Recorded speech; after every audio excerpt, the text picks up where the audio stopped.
Happy Vlogmas Day 14. Not gonna lie, today was kind of a tough day. Someone in our community attempted suicide, and that's a lot to process on its own, especially when I've known people in the past who have committed suicide, and it just kind of reopens that wound. And then also like the whole feeling for the family and for that person, and it's just, that's a lot on its own. But the difference in today is that I got to see the reaction of my immediate community. In high school, news travels very fast, and there was a good majority of the empathetic, the feeling, and just feeling that weight and feeling that respect for the family and for that person. But then I also saw a not so good side of people making a joke out of it, people saying that they were doing it for attention, and all things that are very disrespectful. And I was very angry about this, as were a lot of the student body. And of course, like any teenager, I took to Twitter, not directing anyone, just putting out a general statement about respect, because that's important to me, and I would feel wrong if I didn't say something about that. But then people started tweeting the address of the person who said bad things about the person who committed suicide, and that's also not good, because, you know, although saying something like that is unexcusable, during this delicate time we don't want to promote hate, we don't want to promote any sort of violence. And I don't know, I think it all comes down to being truly empathetic. If you were in that family,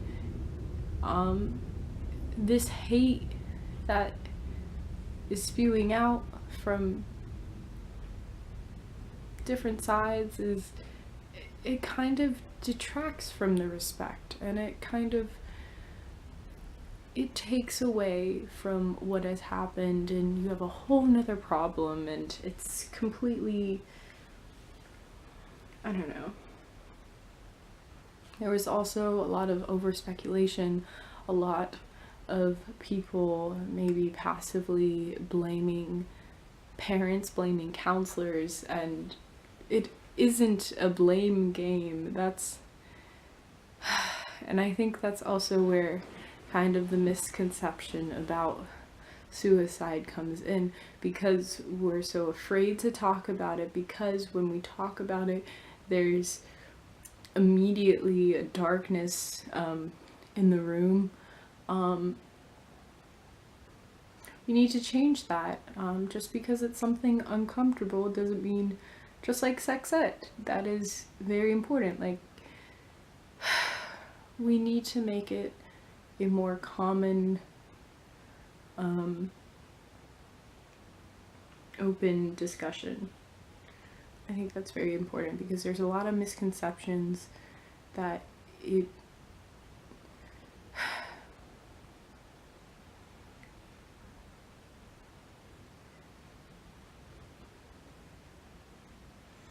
people just don't, or people are unable to grasp the concept of being truly mentally ill,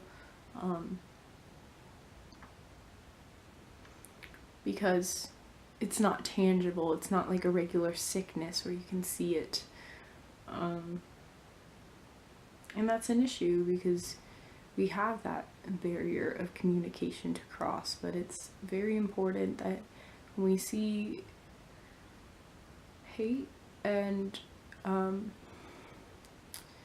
we see disrespect and we see lack of empathy, that we speak out and we counter it with love and respect and care for others and our community, and we talk about things.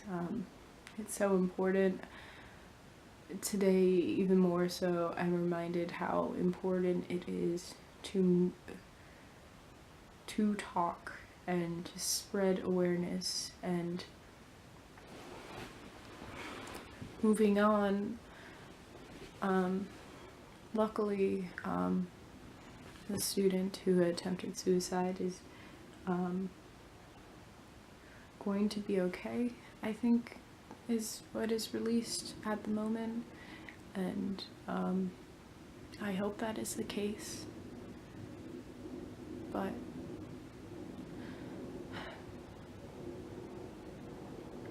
we just all need to really love each other. That is so important. We need to love, we need to talk, and we need to connect with each other, and that is very important. Make sure you have a place where you can go to and talk about anything too. Make sure you have that outlet, because repression is real, and it can come back to bite you in nasty ways. It can alter your brain chemistry. There's a lot of different factors, but just make sure you love and make sure you have someone you can connect to. That's what I'm trying to say, I guess. Sorry, this is kind of depressing, but I feel like it's very important. So, and it pertains to what happened today. So, yeah. Hopefully tomorrow I'll be back with a happier video. I know yesterday was kind of too, but yeah. I think I might do like a tag or something. I don't even know. Anyway, thank you so much for watching. I love your face. Give someone a hug. Have a good day. Bye-bye.